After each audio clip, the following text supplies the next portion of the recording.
یہ جو فیملی ہوتی ہے نا، یہ تسبیح کی طرح ہوتی ہے. اور ہم نے دیکھا ہے کہ یہ جو ہے نا تسبیح کے اوپر والا حصہ، یہ ماں باپ ہوتے ہیں. جب یہ چلے جاتے ہیں نا تو اپنے بھائی بہنوں کو جس طرح تسبیح کے دانے بکھرتے ہیں نا، اس طرح بکھرتے دیکھا ہے. جب تک ماں باپ ہیں پہلے تو ان کی برکتیں لینا، اور جب یہ چلے جائیں نا تو یہ دانے بکھرنے مت دینا، جوڑ کے رکھنا اپنی فیملی کو. یہ فیملی یہی تو پیار ہے زندگی میں. تھوڑے سے پیسوں کے لیے بھائی بہن لڑتے ہیں، جائیداد کے لیے بھائی بہن لڑتے ہیں، تھوڑے کاروبار کے لیے لڑتے ہیں. ارے قربان کر دو، کوئی بات نہیں، بھائی کو تھوڑا زیادہ چلا جائے، بہن کے میری بہن کے گھر میں ہی جا رہا ہے نا، یہ تیرا ہے، یہ میرا ہے، نہ کیا کرے. یہ گھر کی محبتیں آپ کو بہت ساری بیماریوں سے بچاتی ہیں. حدیث پاک میں آتا ہے جس کا مضمون ہے جو چاہتا ہے کہ اس کی زندگی میں اضافہ ہو جائے، عمر میں اضافہ ہو جائے، بری موت سے بچے، اسے چاہیے کہ وہ صلہ رحمی کرے. صلہ رحمی کیا ہے؟ اپنے رشتہ داروں کے ساتھ اچھا سلوک. اور رشتہ داروں میں the closest family member جو ہے وہ بھائی بہن ہیں، وہ ماں باپ ہیں، بیوی بچے ہیں. ارے ان کو چھوڑ کر دنیا سے محبتیں جتا رہے ہو؟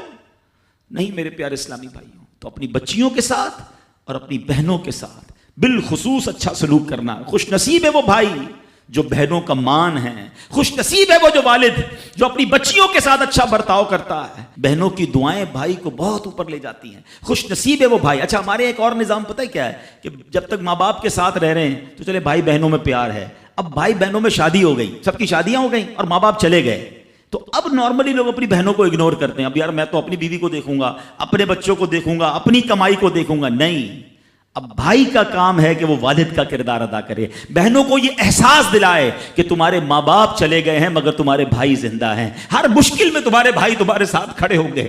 کبھی بہنوں کو یہ ریئلائز مت کرانا کہ وہ اکیلی کہیں کسی پرابلم میں ہو تو وہ اکیلے میں سوچے کہ میرے ماں ہوتی تو میں ماں سے بات کر لیتی، باپ ہوتا تو میں باپ سے کہہ دیتی، بھائی کو کیا کہوں وہ تو سنتا ہی نہیں ہے.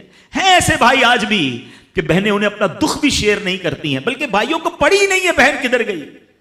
یہ مت کرنا. اگر تم اپنے ماں باپ کی روح خوش کرنا چاہتے ہو نا تو بھائی بہن جڑ کے رہو، بھائی بہنوں میں پیار رکھو. یہ پیسہ سب کچھ نہیں ہے.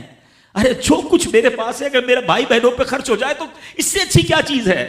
یہ یاد رکھے جو سوشل میڈیا پہ ہزاروں فرینڈ بنائے بیٹھے نا کہ میرے 5,000 فرینڈ تو میرے 10,000 فرینڈ، کسی دن بستر پر پڑو گے نا اسپتال میں تو اس بستر کے کنارے تمہیں تمہارے بھائی بہن ہی نظر آئیں گے.